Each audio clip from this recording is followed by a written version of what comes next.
India versus south Africa का पहला मुकाबला था सुपर 8 में और सुपर 8 की शुरुआत भारत के लिए उस लिहाज से अच्छी नहीं रही जिस तरीके से फैंस उम्मीद कर रहे थे, हम उम्मीद कर रहे थे या फिर टीम इंडिया भी उम्मीद कर रही थी। क्या ये एक वेकअप कॉल है इंडिया के लिए? शायद ये एक वेकअप कॉल ही है, क्योंकि इससे पहले के जितने मुकाबले इंडिया ने खेले बेशक जीते जरूर, टॉप पर जरूर बनी रही, लेकिन कहीं ना कहीं असली मुकाबला जो खेलना था, असली चैंपियन टीम को अगर फेस करने की बात होती है वो आज ही से शुरू होना था और आज से वो शुरू हुआ भी।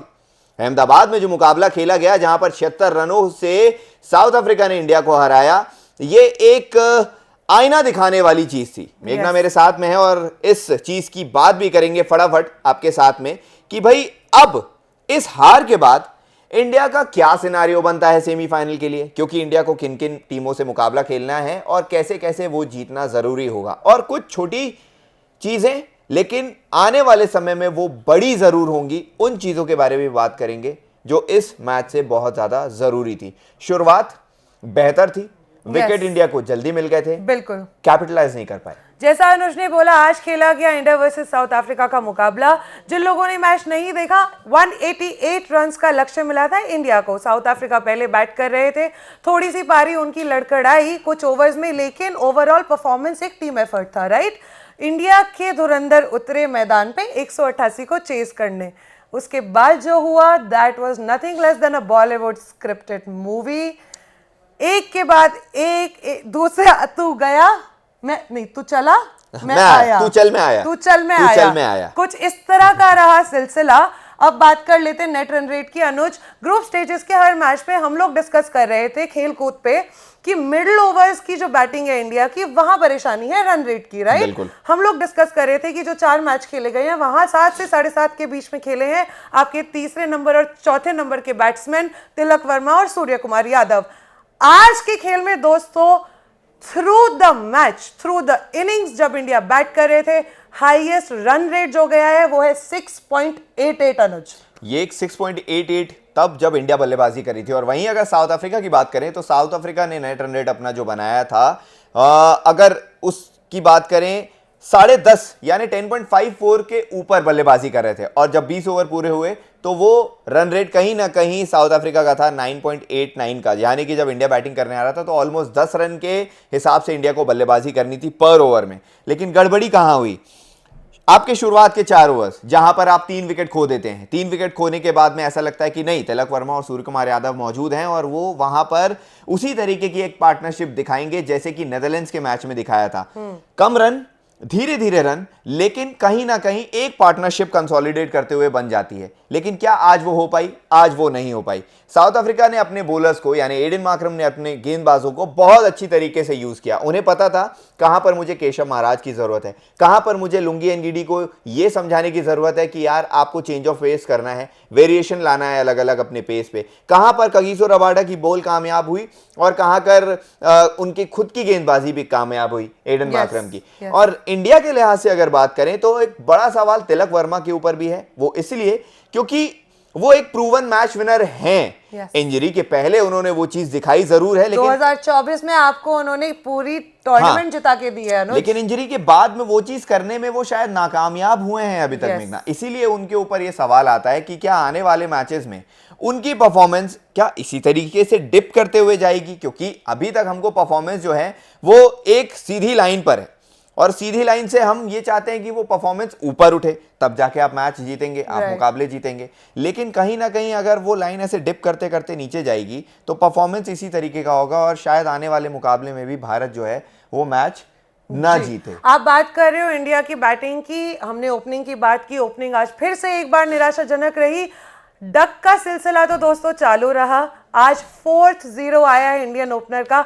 बस डिफरेंस इतना है कि ओपनर का चेहरा कुछ और था, नाम कुछ और था, लेकिन सिलसिला वही है। Anuj, that is the first problem in your batting order. वहां से आपकी दिक्कत शुरू होती है, फिर आपकी दिक्कत आती है तीसरे और चौथे नंबर पे। तिलक वर्मा के बारे में आपने एकदम एप्टली बोला। बात कर लेते सूर्य कुमार यादव की भी। कप्तानी नॉक और चौथे नंबर की पोजीशन जिस पे आप खेल रहे हैं, क्या कंट्रीब्यूशन है आपका सो फार इन द टीम?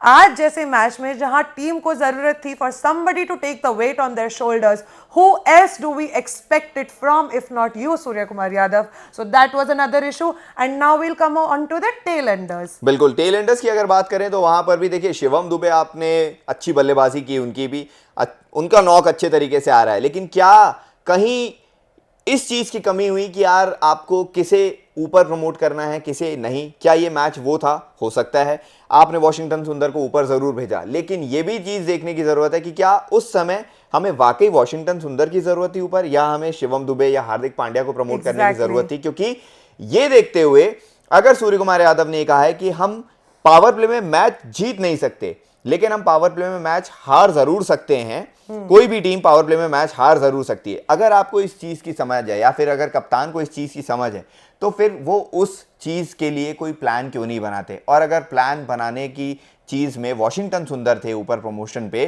तो वो शायद चीज गलत थी और वो चीज बैकफायर कर गई।